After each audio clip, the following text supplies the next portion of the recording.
Welcome to the Disrupting Obesity podcast. I'm Charlotte Skanes, and I'll be sharing ways to regain control over your body and lose an extreme amount of weight naturally. Being fat is about so much more than just the food, it's about your relationship with food. That means that dealing with your weight is about more than just the food, too. You have to change that relationship. You have to start disrupting obesity.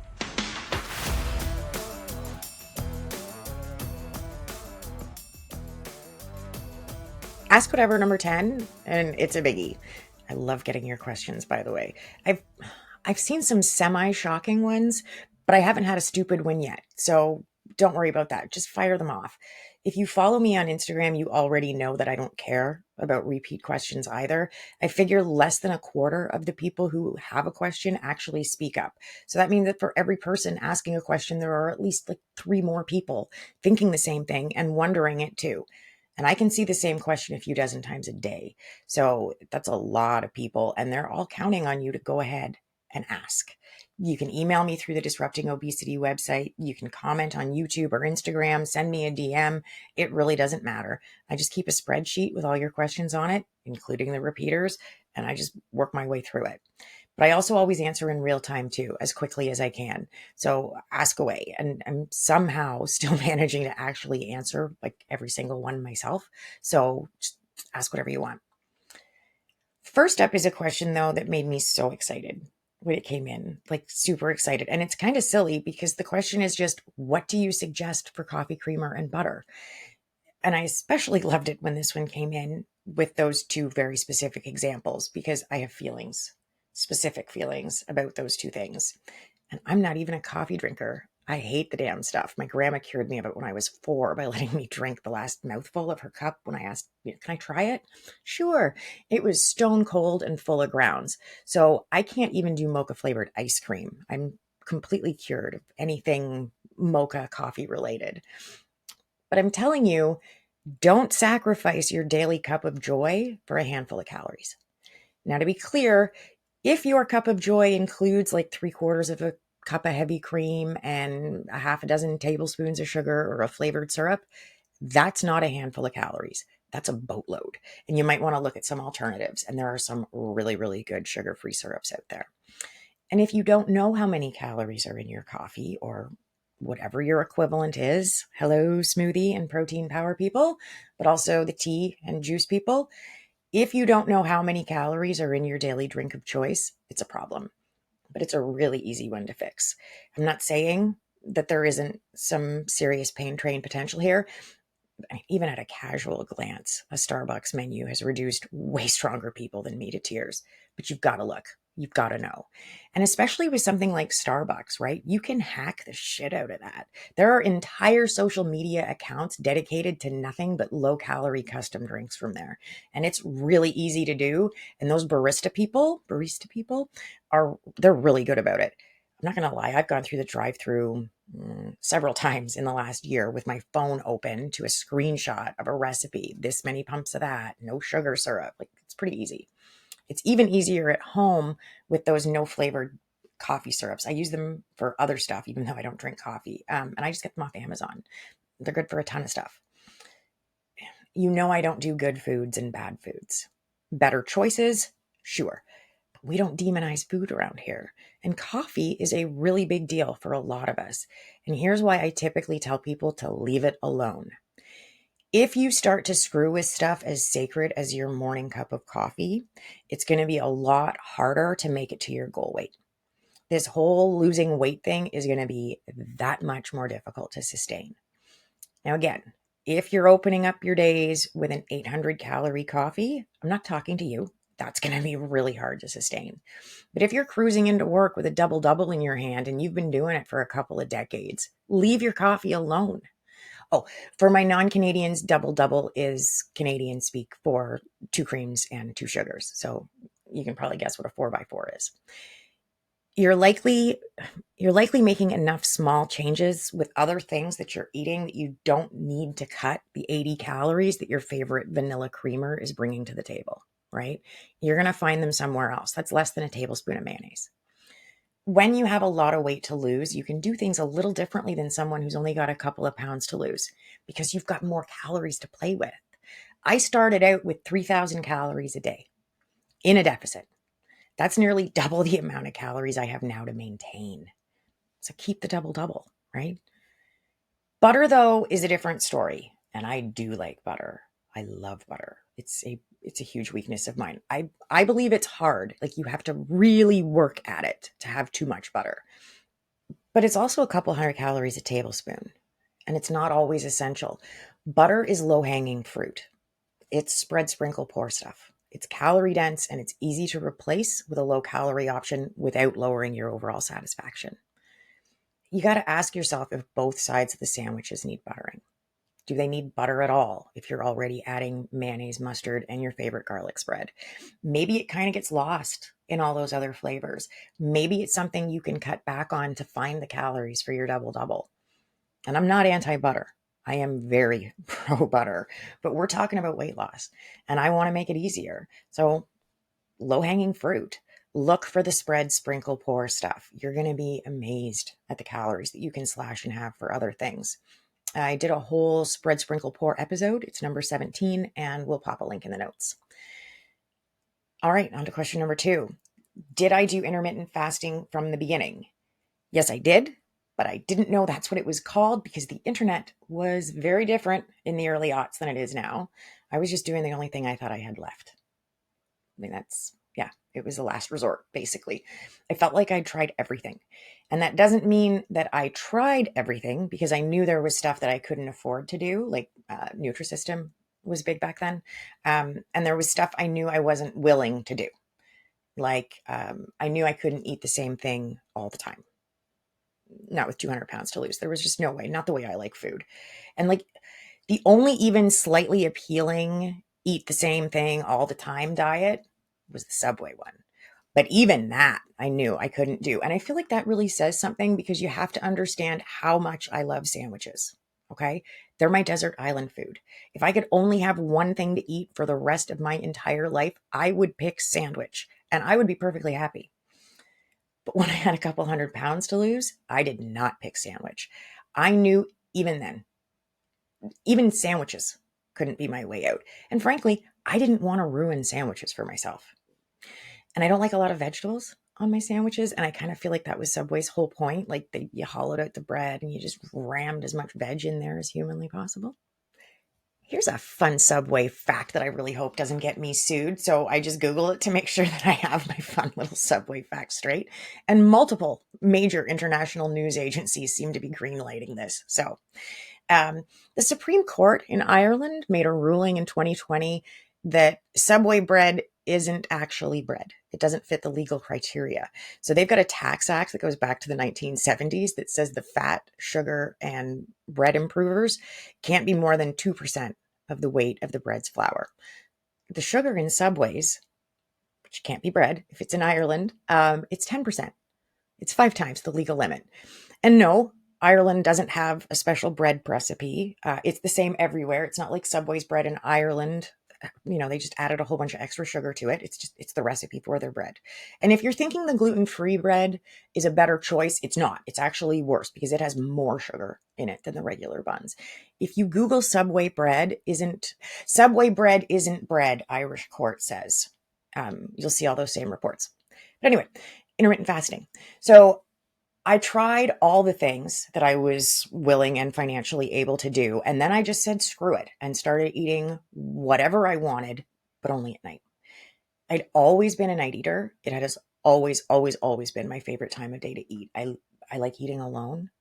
And I liked it a lot more when I was big.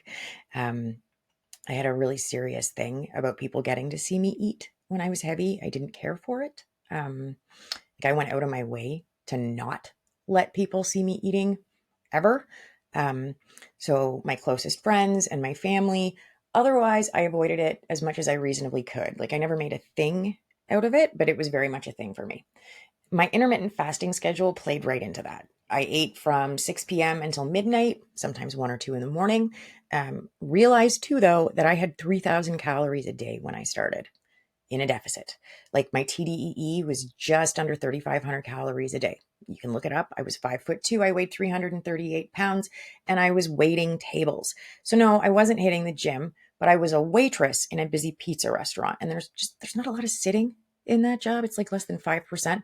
So I had some very serious calories to play with. So I intermittent fasted right from the beginning, the whole way through, and most of the time I maintained my weight loss. I didn't really start eating during the day again until I started getting pregnant. I didn't fast during my pregnancies at all. I ate whenever I was hungry, same when I was breastfeeding, and my hunger cues were very different. Ordinarily, I'm not hungry at all until I break my fast, whenever that is. If it's 7 a.m. or 4:45 in the afternoon, it doesn't matter. Once I start eating, I will continue to want to eat every couple of hours for the rest of the time that I'm awake. That's just how it works for me. When I was pregnant and nursing, that all went out the window. I also had morning sickness that lasted all day with all of my pregnancies, and eating helped.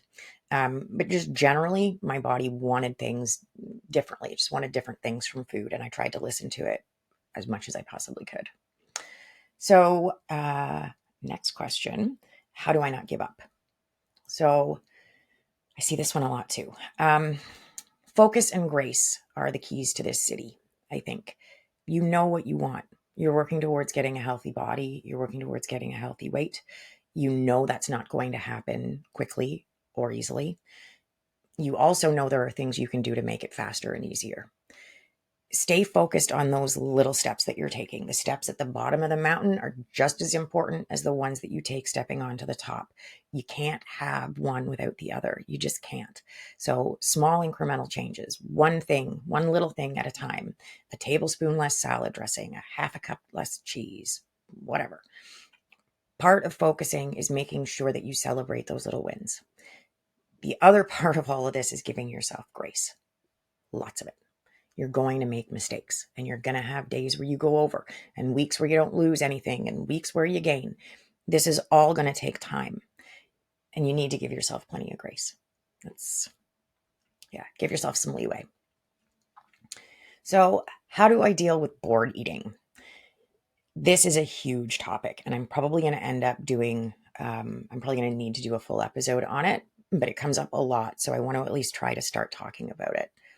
I think the best way to combat bored eating is to make sure you're not eating boring food. It's okay to enjoy what you're eating. It's good to be excited about it. You're not a mindless muncher anymore. Your days of sitting there and just eating whatever happens to be in front of you and not really thinking about it, that's over. So you want to be super present with the food you're eating, and that's a lot easier to do if you're not bored by it. And I mean it. If you're a bored eater, eating boring food is not a recipe for success. And yeah, I know you might be sitting there thinking, but if I'm enjoying the food so much, I'll eat too much. Okay. So let's say that instead of having slightly less than usual of something that you actually enjoy eating, you eat something super not stimulating and have some lovely steamed rice and broccoli with a baked chicken breast. There is nothing wrong with that dinner. So you eat it, but it's boring as fuck. And 2 hours later, you're desperate to eat anything that actually interests you. And even if you rein that in and only have some, you'd have been better off having a more satisfying dinner and avoiding the munching later on, right? There's no win on balance there. You're allowed to enjoy what you're eating, but be mindful about it and tell yourself why you're doing it. Yes, you're probably going to want to eat more of the food you enjoy once you start eating it. You also want to lose weight. So you can tell yourself, like, I'm eating this cheesy casserole right now instead of a boring ass chicken breast and rice because I can eat whatever I want, just less of it. And I'm trying to do it in a way that's going to last this time. I want this to work. So this cheesy casserole is really good right now, and I don't need to eat my usual 4-cup helping. I can have 3.5 because I don't want to eat boring ass food. Our next question is a daily repeater. So I'm going to look at it again because it's something that happens to a lot of us. Why? Why would my scale say 293 pounds yesterday and 297 today? And I've been there a lot. It's salt, probably, and water. And this is why I say that you should stay off the scale once a week. That's all you need. Anything less and you're not aware enough, and anything more and you're going to make yourself crazy. Pick a day a week and stick to it. But I mean, seriously, I mean, all of that seriously too, but seriously, it's probably salt and water. Unless you ate 14,000 more calories than your TDEE yesterday, you did not gain 4 pounds overnight. So let's put 14,000 calories into perspective, right? That's 25 Big Macs. Exactly. It's exactly 25 Big Macs. They are 560 calories each, and I have a calculator on my phone. That's a lot of Big Macs. It's almost 4 large meat lover pizzas, which is 300 calories a slice, 12 slices to the pizza, 3,600 calories a pie. So 3.88, whole bunch of 8 pizzas. And I used to eat a lot of pizza, and I could eat most of a large pizza over the course of an evening. A medium, yeah, no problem. But not 4 of them, or 3 point, a whole bunch of 8s, definitely not large ones. So I didn't gain 4 pounds. Now, I did not look this up, but I think I can safely assume that there is a goddamn truckload of salt in every one of those pizzas. So certainly more than my body needs. So it's also going to need to get rid of it. It does that by holding on to water, because the only way to get rid of the excess salt is to latch it onto some water and flush it out of your system. So the 4 pound swing is your body's way of dealing with the sodium. And the way you deal with it is to fight water with water. Give your body exactly what it needs to deal with the problem, and you'll get your scale back in order. Number 4 is an interesting one.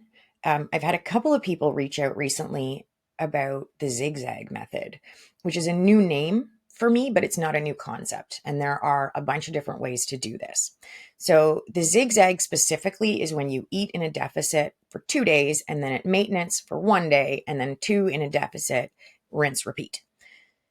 So it sounds like a math thing to me, right? You'll lose weight, just slower. They recommend a 500 calorie a day deficit because a pound of fat is 3,500 calories. So 500 calories a day is a pound a week. If you're going to take a few days off every week, it's going to be slower going. So you're going to lose like a half pound a week ish. I can maybe see some mindset benefits if you're trying to ease yourself into it for whatever reason. But losing a lot of weight is a slow enough process without slowing things down to this extent. Like, this is almost stopping from a math perspective, right? This is also one of the main reasons that I hate cheat days too. Now, I mostly hate cheat days for the more abstract mindset reasons, like how is cheating basically on yourself supposed to be beneficial to building the trust that you're going to need to repair your relationship with food? But I also hate cheat days for the very concrete reason that they slow down an already slow process. The Zig Zag Method will too. 5 is a quick and easy answer. Do you use protein powders? No, I don't. But I'm also not allowed to because of my kidneys. I have really specific medical reasons not to use them. But I follow some absolutely amazing accounts that use protein powders and protein shakes in their recipes all the time and make some absolutely gorgeous looking food with them. So there's lots out there to find.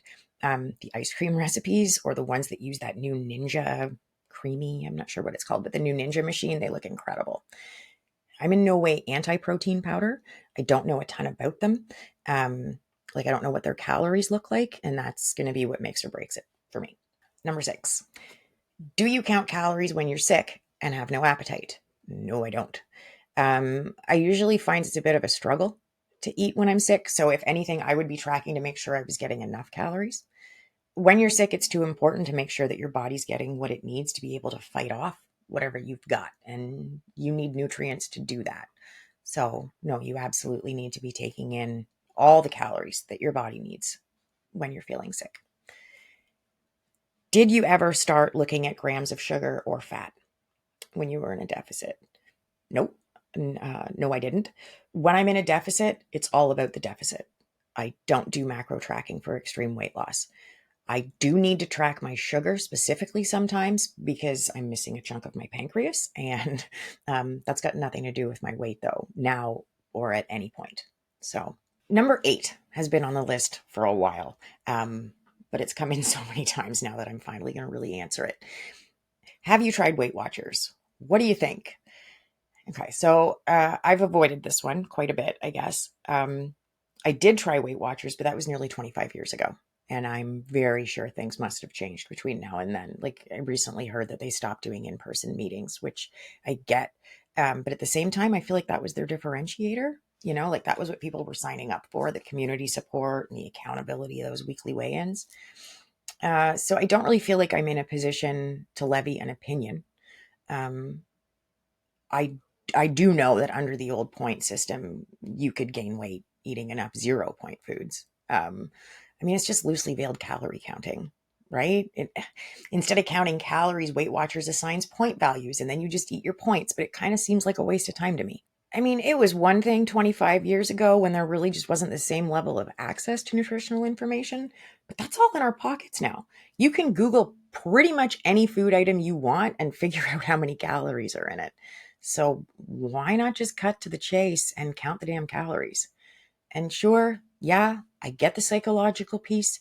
I see the barrier that counting calories presents, but why piss ass around? Just get it done. And tracking your calories is the shortest distance between 2 points here. I want to take just a quick second to deal with a question that I get on my recipe posts. How many carbs are in that? So I used to answer because I know there are people tracking carbs for a few different reasons, but I stopped. I felt like I was giving the wrong impression by answering because I don't do macro tracking for extreme weight loss, and I don't want people to think that I do. It's the same with people who ask how much sugar is in something, and I'm getting increasingly weird about this one because of the anti-fruit people, like that lunatic who was telling parents that they shouldn't feed their kids bananas or grapes because they have the same amount of sugar as a Snickers bar. I can't condone that. I mean, that's batshit crazy. And I mean, you know I don't do good foods or bad foods, and there is nothing wrong with the Snicks, but there's definitely nothing wrong with bananas either, or grapes. I mean, there's still got to be some semblance of common sense here. So when Gladys gets herself in a twist because I use pineapple in recipes, I just ignore her now. I will not tell her how much sugar is in that pineapple. I simply point out that I don't track sugar. I've got no time for demonizing fruits or carbs or sweeteners or seed oils or any other food. Oh, speaking of Gladys, our 10th question on our 10th Ask Whatever episode is going to the Good For You Gladys question of the week. Now, she opened with a classic move. You might remember that our first inaugural GFY Gladys question of the week opened with genuinely curious, and then she went on to show that she wasn't actually curious. She was just being a passive aggressive dick. Anytime someone has to insert just how earnest they're being, it's probably going to be an issue. Like that notorious liar, who starts every third sentence with honestly. Okay, so this week's winner, Gladys, she rolled up with a classic, no disrespect. And I think we all know how that's going to go. She might as well have led with like, I don't want to hurt your feelings, or no offense. Yeah. The problem with all of those super cute little clauses is that the next word is inevitably going to be but. And here's the thing with but. And it's the reason I so very rarely use that word. Go back and listen. Go back and look for it. It's super rare. And when I use it, it's for effect, and a very deliberate choice on my part. Anytime we hear the word but, we're conditioned to negate everything the person said right before it. I love you, but that was awesome. But yeah, all those lovely, happy feelings just evaporate. They're gone into thin air, and all you're left with is whatever came after the but. I'm waiting to get like the ultimate Gladys comment. Dear Charlotte, no offense, but I'm genuinely curious and I don't want to hurt your feelings, but yeah, good grief. Okay. So over sidles Gladys, and she's like, no disrespect, but I've looked at your pictures and I think you must have carried your weight really well. And you don't seem to have very much loose skin now. So I'm just wondering. Yeah. So I've been waiting for this. Couple of things, Glads. So I didn't let anyone take my picture after a certain point, as in, there's a years long gap in my life where pictures just don't exist. And you could do that back then. Disappear to the kitchen or the bathroom when it was picture time, volunteer to take the picture, just flat out hide. There were lots of tricks. Our phones didn't have cameras. Like, cameras were still a thing. Film, actual rolls of film that you had to go get developed were dominating the landscape. I got a digital camera for my bridal shower, and it was a big deal. Like, we had disposable cameras, right? Which were also a thing. We put them on the tables at our wedding. Um, but it was pretty easy to do, right? You could avoid having your picture taken if you wanted to. Like, I've got my student ID from university and my old driver's licenses, and there's a period where that's it for a while. So there's that. I do like to agree with a Gladys wherever possible, right? I do like to keep things as positive as I possibly can. And she's right. I carry my weight exceptionally well. I gain weight everywhere and I lose it pretty evenly. I'm super lucky. Super lucky. Like, I didn't carry it all in one place, like my legs or my stomach. It was everywhere. I stayed proportional. Super lucky. Even now, I get people who don't believe I weigh 137 pounds. I've had to get on the scale to prove it.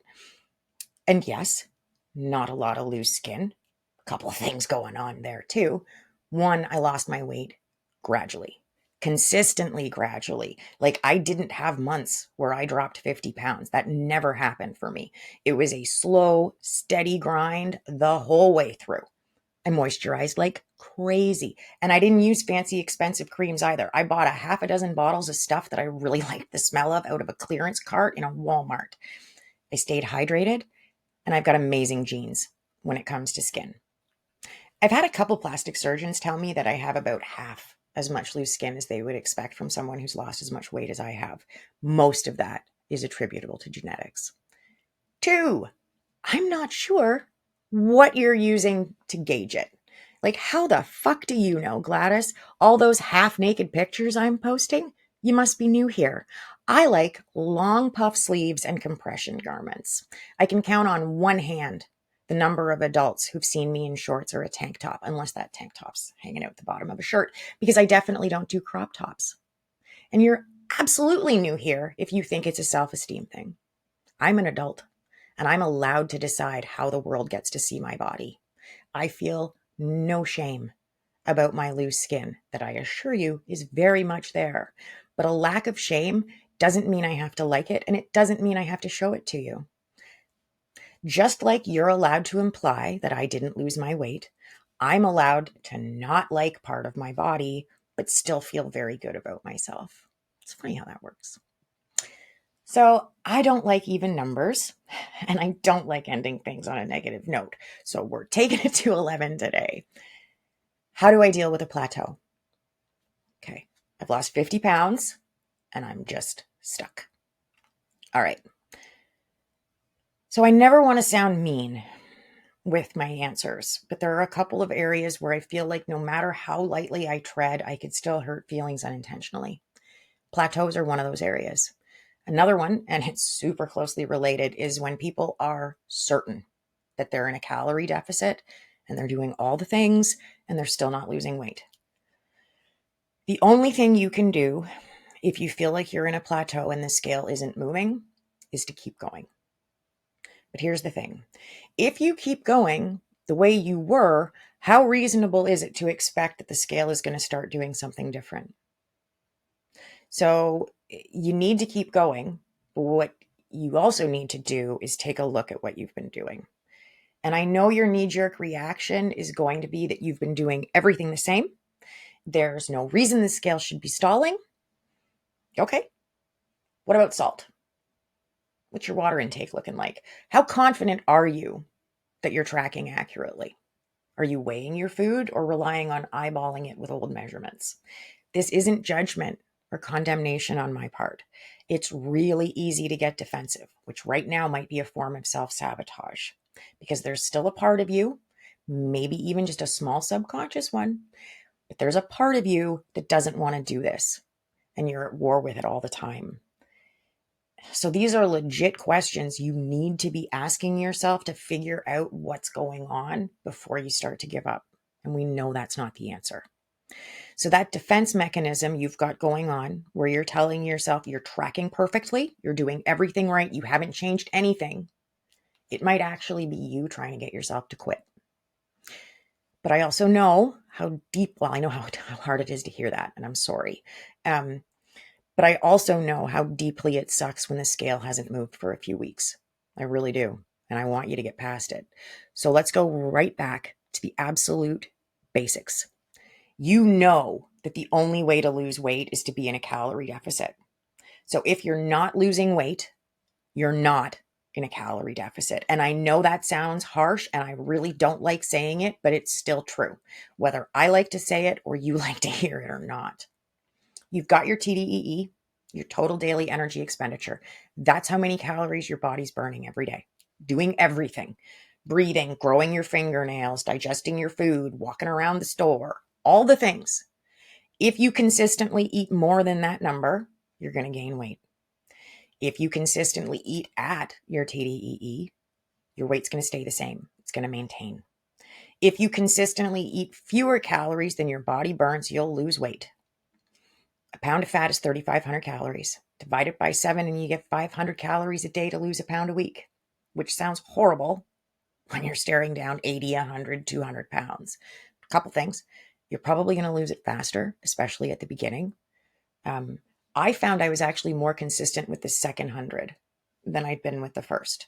There was a lot more trial and error and a lot more up and down for me with the first 100 pounds than there was with the second. But I lost 201 pounds in just under 2.5 years. So don't get hung up on the pound a week. Don't let that get in your head. It's a little bit different with extreme weight loss. The other thing is you're better off losing it slowly. You really are. It sucks, but it's still true. It's not just about getting it off. That's short game thinking.